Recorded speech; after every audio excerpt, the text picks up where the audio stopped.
Hello everyone, I am Immaculata and welcome to my channel. So today I'm going to address a question I hear frequently. How do I reclaim shares that I may have inherited or forgotten about?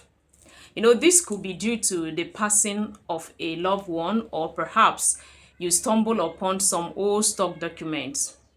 Don't worry, I'm here to guide you through the process of reclaiming forgotten or inherited shares in Nigeria, and I'm going to give you step by step approach. So, first thing first, the initial step is to gather all the necessary documents.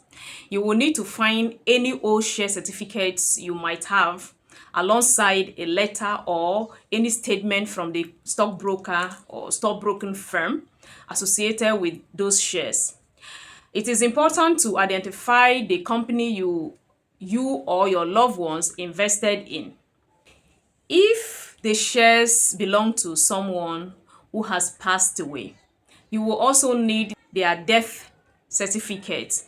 Make sure you have valid identification for yourself, then a sworn affidavit if the shares are inherited. So if you're the next of kin, a probate or letter of administration can be required.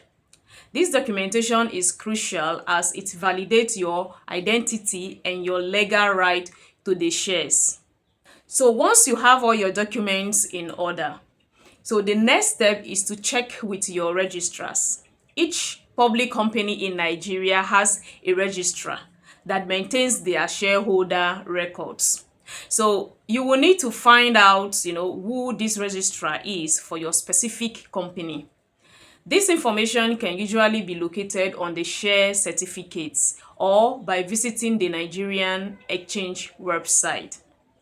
Once you have identified the registrar, get in touch with them and then present your documents. Then following this, you will be required to fill out specific forms depending on your situation.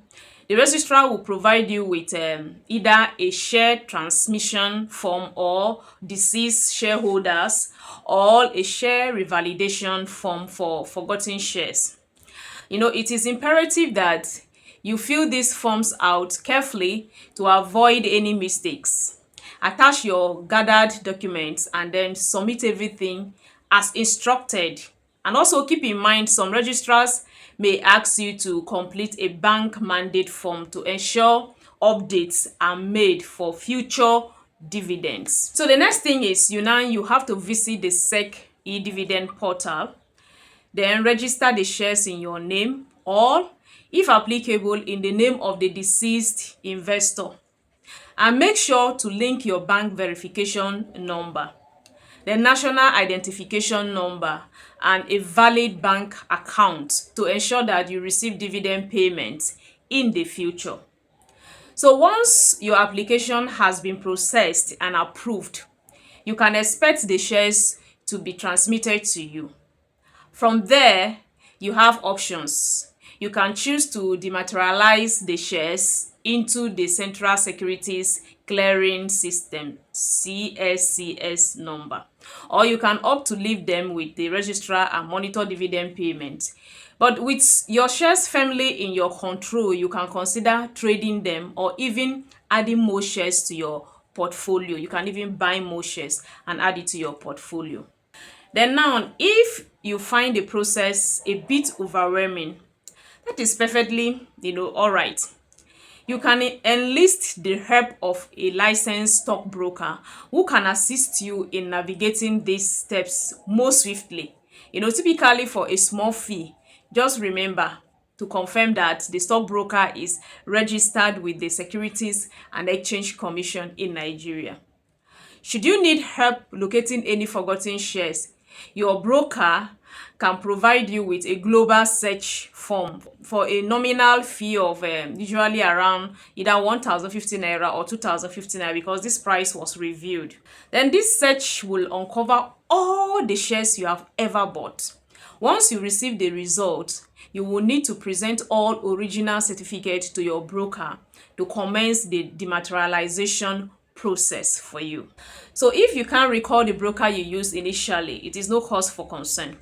you have the option to open a new brokerage account with any licensed stockbroker who will assist you in starting the transfer process. So, however, be prepared for the fact that moving shares from an old broker to a new one can take time. It can take time. Yes, it can take time.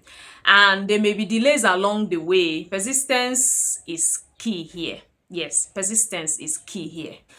Follow up regularly for updates, although it might be a lengthy process, spanning from weeks to months or even years. Staying diligent will yield results. Yes. Now, let's address a crucial point. If you purchased shares years ago and left them untouched post the market downturn in 2008, here is some important news. If those shares were never sold and you still possess the share certificates, be rest assured that your shares are still valid. So you haven't lost your investment. In fact, these shares may have appreciated in value as many companies have rebounded and are thriving again. Unless the company has ceased to exist, your shares could still be generating dividends for you unknowingly to you. Then finally, I urge you to share this information with others around you. Think of your family, friends, co-workers, and even acquaintances who might benefit from this knowledge. Encourage them to reclaim their unpaid dividends and revive those forgotten shares. Yes, you need to revive those forgotten shares. If you found this video informative, please like, comment with your question below, and subscribe for more enlightening financial content tailored for Nigerian. Thank you for tuning in. God bless you. Bye. Thank you for watching. Don't forget to subscribe and turn on your bell notification.